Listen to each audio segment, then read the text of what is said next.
ملا ٹائمز میں خوش آمدید۔ ہمارا ایک پڑوسی دیش ہے جہاں کی عدالت نے ایک مثالی اور تاریخی فیصلہ سنایا ہے۔ دل کر رہا ہے وہاں کی عدالت کو سلام کرنے کا، وہاں کے ججز کو بھی سیلوٹ کرنا ہوگا۔ دوسری طرف ہمارا بھارت ہے، بھارت کے ججز کو بھی ایک زمانے میں سیلوٹ کیا جاتا تھا، عدالتوں کے فیصلے کی مثالیں دی جاتی تھی، لیکن اب عدالتوں کے فیصلے پر بھارت میں بحث ہو رہی ہے، گفتگو ہو رہی ہے، ججز پر سوال اٹھنے لگے ہیں۔ کل ہی پروفیسر منوج کمار جھا کے ساتھ ایک پوڈ کاسٹ تھا ہمارا، اور اس پوڈ کاسٹ میں انٹرویو میں بھی اسی پر بات چیت ہوئی ایم پی منوج کمار جھا کے ساتھ کہ عدالتوں کے فیصلے اتنے بدل کیسے گئے ہیں، ججز کا رویہ کیسے بدل گیا۔ بھارت میں مائنورٹیز کو، مسلمانوں کو سب سے زیادہ بھروسہ ہوتا تھا یہاں کی عدلیہ پر، یہاں کے کورٹس پر، لیکن عدلیہ کا لب و لہجہ اور انداز بھی اب بدلتا جا رہا ہے۔ بہرحال جس پڑوسی دیش کی ہم بات چیت کر رہے ہیں، جس پڑوسی دیش کی عدالت کی تعریف کی جا رہی ہے، وہ پڑوسی دیش پاکستان، بنگلہ دیش اور چین نہیں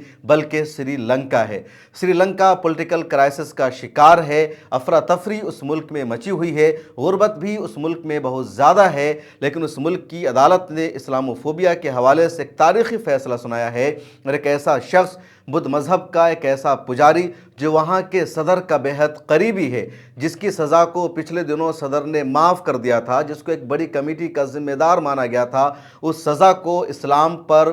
اس شخص کو، اس اہم پجاری کو اسلام پر ٹٹپنی کرنے کی وجہ سے، مسلمانوں کا دل دکھانے کی وجہ سے 9 مہینہ کے لیے عدالت نے جیل بھیج دیا ہے۔ اس نے بیل کی اپلیکیشن لگائی تھی، عدالت نے اس کی بیل اپلیکیشن کو بھی خارج کر دیا اور سیدھے سیدھے فیصلہ کر دیا کہ ہر حال میں اس بدھ مذہب کے پجاری کو جیل جانا ہوگا، یہ باہر رہنے کا حقدار نہیں ہے، کیونکہ اسلام کے تعلق سے اس نے جو تبصرہ کیا وہ ناقابل معافی ہے، اور اس کا کوئی پہلا معاملہ نہیں تھا بلکہ اس سے پہلے بھی ایک بار یہ جیل جا چکا تھا۔ بدھ مذہب کا یہ جو پجاری ہے، اس کا نام ہے گلگودا گننسرا، یہ وہاں کا بہت بڑا مذہبی شخص ہے۔ وہاں کے ایک آرگنائزیشن ہے بوڈو بالا سینا، اس کا سیکریٹری جنرل ہے، اور بوڈو بالا سینا جس کو BBS کہا جاتا ہے، سری لنکا کی بہت کنٹروورسیل تنظیم ہے۔ انڈیا میں جس طرح آپ بجرنگ دل کو لے سکتے ہیں، شیو سینا کو لے سکتے ہیں، کہ جس طرح بجرنگ دل کے جو ممبرز ہیں ہر جگہ غنڈہ گردی کرتے ہیں، دھرم کے نام پر، مذہب کے نام پر مسلمانوں کو مارتے ہیں، ان کی موب لنچنگ کرتے ہیں،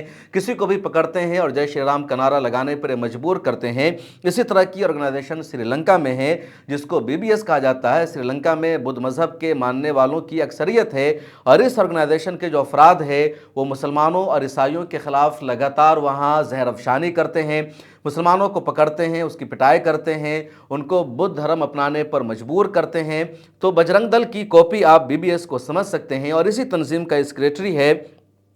گلگودا گننسرا۔ اس نے ماضی میں کئی مرتبہ اسلام پر ٹٹپنی کی، لیکن سال 2016 میں اس نے اسلام کو کینسر کہا، اسلام کے خلاف زہر افشانی کی اور کہا اگر مسلمانوں کا یہاں سے خاتمہ ہو جائے گا تو سری لنکا میں امن و سلامتی کی بحالی ہو جائے گی۔ سری لنکا کی جو مسلم کمیونٹی ہے انہوں نے گننسرا کے خلاف عدالت کو رجوع کیا، مقدمہ لڑا، پوری ایمانداری کے ساتھ مقدمہ لڑتے رہے۔